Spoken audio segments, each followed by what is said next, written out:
بسم اللہ الرحمن الرحیم الصلاۃ والسلام علیک یا رسول اللہ وعلی آلک و صحابک یا حبیب اللہ اللہم صلی علی محمد وآل محمد۔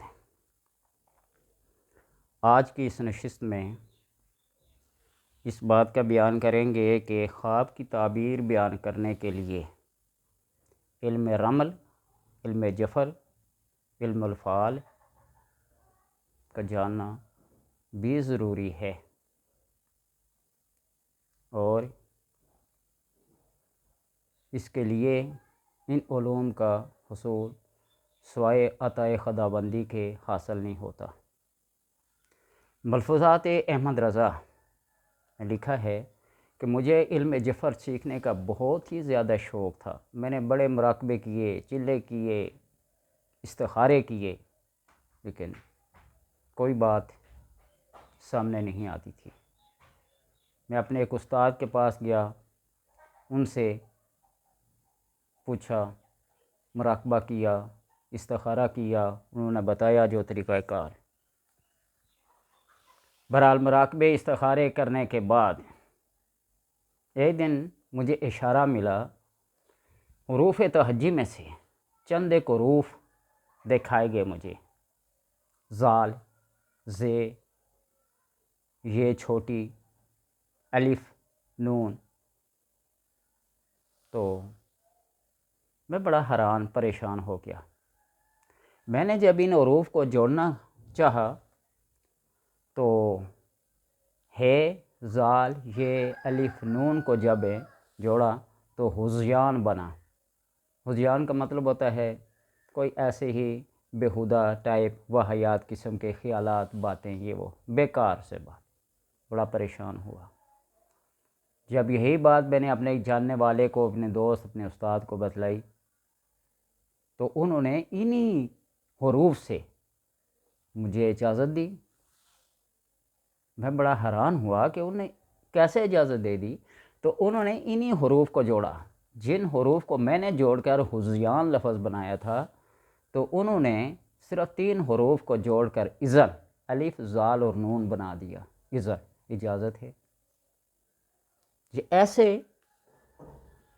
بعض دفعہ وہبی قسم کے، عطائی قسم کے علوم ہوتے ہیں، اور کہتے ہیں کہ یہ خاصہ اہل بیت ہے علم جفر کا جاننا۔ امام جعفر صادق علیہ رحمہ کے پاس آیا نا ایک بندہ، تو انہوں نے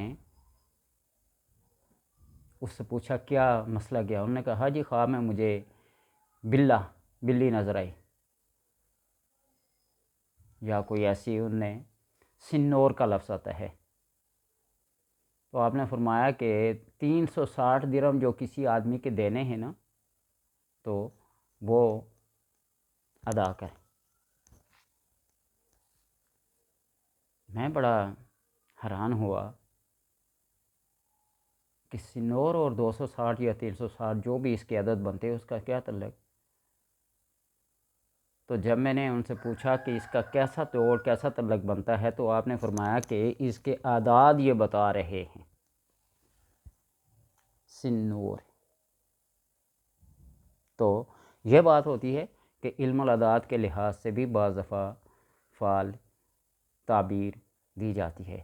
علم رمل کہتے ہیں ریت کے ذرات کو، وہ ان کا اپنا کوئی حساب ہوتا ہے، کوئی چند ایک گیٹیاں یوں پھینکتے ہیں، ان کو جوڑتے ہیں۔ تو یہ حضرت دانیال علیہ السلام کا ارشاد ہے کہ خواب کی تعبیر بیان کرنے والے کے لیے، یہ ان کا ارشاد ہے حضرت دانیال علیہ السلام کا، کہ علم جفر، فعل اور علم الاعداد کا جاننا ضروری ہے، نہایت ضروری ہے۔ اگر کوئی نام پوچھتا ہے، خواب کی تعبیر پوچھتا ہے، تو پہلے اس کا نام پوچھا جائے، نام کیا ہے؟ تو نام اس کا اچھا ہے، جیسے احمد، محمد، حسین، فضل، سہیل، بشیر، حبیب، محبوب، تو تعبیر اچھی ہے۔ اگر اس کے کوئی الٹ نام ہے، جس طرح یاسر ہو گیا، حارث ہو گیا، تو اس کی تعبیر پھر اتنی اچھی اور بہتر نہ ہوگی۔ اسی طرح پیغمبروں کے نام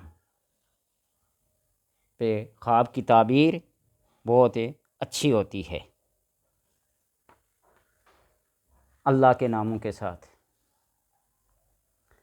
سائل جب تعبیر دریافت کرے اور تعبیر بیان کرنے والے کے سامنے اس وقت گھوڑا، استر، گدھا، استر خچر جن کا ذکر قرآن پاک میں بھی آتا ہے، والخیل والبغال والحمیر لترکبوہ وزینہ، اگر یہ سامنے ہوں تو اس کا خواب نیک اور پسندیدہ ہوگا، اس لیے کہ یہ زیب و زینت کے لیے، سواری کے لیے، آسائش کے لیے، فائدہ کے لیے یہ سواریاں ہیں، جانور ہیں۔ وَلَكُمْ فِيهَا مَنَافِعُ، اور سفر کرنے والے کے لیے یہ سفر بہت برگزیدہ اور اچھا ہوگا، جس طرح حق تعالیٰ کا ارشاد ہے وَالْخَيْلَ وَالْبِغَالَ وَالْحَمِيرَ لِتَرْكَبُوهَ وَزِينَةً۔ اور اگر سائل یہ تعبیر دریافت کرے کہ وقت کوئی کوہ کراؤ سامنے ہو اور وہ بولنا شروع کر دے، اور جس طرح عام فال لی جاتی ہے اچھی یا بری، لیکن اس فال کے بارے میں آپ صلی اللہ علیہ وسلم نے فرمایا لا ادب ولا طیر ولا فال، کوئی متعدی بیماری، کوئی پرندہ، کوئی ایسی بلی راستہ کاٹ لے، یہ وہ، لا ادب ولا طیر، کوئی ان کے اندر حقیقت نہیں ہے، لیکن لوگوں نے عرف عام میں ایک وجہ، ایک سبب بنایا ہوا ہے، کوہ بیٹھ جائے تو یہ ہے، دیوار پہ بیٹھ کے بولے تو مہمان آنے کی علامات ہے، بلی راستہ کاٹ لے تو یہ ہوتا ہے، مختلف قسم کی فالیں لیتے ہیں۔ تو بہرحال کوہ اگر 3 بار بولے تو خیر اور نیکی کی علامت ہے، اور اگر 2 بار بولے تو یہ برائی کی علامت ہے۔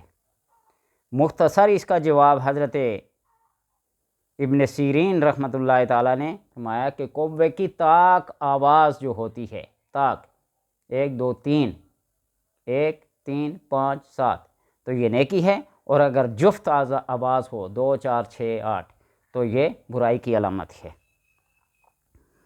حضرت جابر مغربی رحمۃ اللہ تعالیٰ فرماتے ہیں کہ ایک شخص حضرت عبداللہ ابن عباس رضی اللہ تعالیٰ عنہما کے پاس تو اپنی تعبیر پوچھ رہا تھا کہ اسی وقت سے کوہ آیا اور گھر کی دیوار پر بیٹھا اور 2 بار بولا، تو عبداللہ ابن عباس رضی اللہ تعالیٰ عنہما نے فرمایا کہ اس بات کی دلیل ہے کہ تجھے کوئی برائی پہنچے گی۔ تو اسی رات چور نے اس کے گھر میں نقب لگائی اور کوئی سامان چرا کے لے گیا۔ حضرت عبداللہ ابن عمر رضی اللہ تعالیٰ عنہ فرماتے ہیں کہ میں نے اپنے دوستوں کو کہا کہ اگر کوئی شخص خواب کی تعبیر دریافت کرے اور کوہ 2 آوازیں دے تو دلیل بدی اور نقصان کی ہے، اور اگر 4 آوازیں دے تو دلیل نیکی اور بہتری کی ہے۔ دیکھیے اس بات کو، حضرت عبداللہ فرماتے ہیں کہ میں نے اپنے دوستوں کو کہا کہ اگر وہ آوازیں دے، 2 آوازیں دے تو دلیل بدی اور نقصان کی، اور 4 آوازیں دے تو نیکی اور بہتری کی دلیل ہے، 2 اور 2 4۔ لیکن اسی کے الٹ میں ابن سیرین فرماتے ہیں کہ وہ کی تاک آوازیں نیکی کی دلیل ہیں اور جفت آوازیں برائی کی دلیل ہیں۔ ہر بندے کی اپنی ایک تعبیر ہے جو اسے الہام کیا گیا ہے، جو اسے کشف دیا گیا ہے، جو اس کو ودیعت کی گئی ہے، وہابیت کی۔ تو اس لیے تعبیر پھر کسی نیک پرہیزگار انسان سے پوچھنی چاہیے، یا خود ہی تکے بازی سے نہیں لینی چاہیے۔ حضرت جعفر صادق رضی اللہ تعالیٰ عنہ نے فرمایا کہ اگر کوئی شخص نیت سے سوئے کہ کوئی خواب آئے اور اس خواب سے نیک اور بد احوال جاننا چاہے، تو خواب میں بکری یا بکری کا بچہ یا گائے یا گھوڑا یا ان کی مانند ایسا جانور دیکھے جس کا گوشت کھایا جاتا ہو، تو صاحب خواب کے لیے تباہی کی دلیل ہے گوشت کھانا۔ اور اگر صاحب خواب بند دروازہ دیکھے اور پھر اس کو کھولا جائے یا میٹھا کھانا پائے اور کھائے، یہ سب باتیں صاحب خواب کے لیے بہتری اور نیکی کی دلیل ہیں۔ بے شمار اسی طرح امام جعفر صادق نے فرمایا کہ خواب بیان کرنے والا اگر کوئی بھول جائے تو اس خواب دیکھنے والے کے نام کے حروف ابجد کو شمار کرے اور اس حساب پر ان میں سے 9 کو نفی کرے، 9 کو نفی کرتا جائے، 1 بچے گا، 2 بچیں گے، 3 بچیں گے، 4 بچیں گے، یعنی 9 سے 8 کو تقسیم کر کے 1 بچے گا، تو اس ایک کی تعبیر کچھ اور ہے، دو کی کچھ اور ہے، تین کی کچھ اور ہے۔ تو اسی طرح بے شمار انہوں نے قرآنی آیات سے اس بات کی دلیل یہ تعبیر لی ہے کہ ایک دیکھے تو یہ ہے، دو دیکھے تو یہ ہے، آٹھ دیکھے تو یہ ہے، برابر تقسیم ہو جائے تو ایسے ہے۔ تو اسی طرح خواب دیکھنے والا دیکھ کر بول جائے تو یہ چار حال سے خالی نہیں، یا تو گناہوں کی وجہ سے بولتا ہوگا، یا مختلف کاموں کے باعث، تیسرے ضعف نیت کے باعث، چوتھے طبیعت کے اختلافات کی وجہ سے خواب بھول جاتے ہیں، اور اس کا پیچھے گزر چکا ہے کہ خواب بھولنے کی وجوہات کیا ہیں۔ کثرت گناہ کی وجہ سے بھی خواب بھول جاتے ہیں، یا غلط ملت باتیں دیکھنے کی وجہ سے بھی خواب بھول جاتے ہیں۔ اور اگر خواب میں دیکھا کہ مرغ نے کتا کو پکڑ لیا ہے، مرغ نے کتے کو پکڑا ہے، تو اس بات کی دلیل ہے کہ اس کو کسی نادان سے واسطہ پڑے گا، اور یہی خواب دن کو دیکھے تو بیمار ہوگا۔ مرغ نے کتے کو پکڑا ہے، کسی مرد نادان سے واسطہ پڑے گا، یا دن کو اگر دیکھا تو بیمار پڑے گا۔ تو اس طرح مختلف قسم کے باب ہیں۔ اللہ تبارک و تعالیٰ سے دعا ہے کہ جن حضرات کو ان علوم کے ساتھ شغف ہے، محبت ہے، ذوق ہے، اللہ تبارک و تعالیٰ ان کے اندر اپنی معرفت خداوندی خاص طور پر پیدا کرے، نیکی، پرہیزگاری، تقوی، ورع، یہ ساری صفات ان کے اندر ہوں، تاکہ وہ کسی سے ایسی کوئی تعبیر نہ دیں کہ جس کا نقصان ہو۔ اللہ تبارک و تعالیٰ سے دعا ہے کہ سب کو نیکی، پرہیزگاری کی توفیق عطا فرمائے۔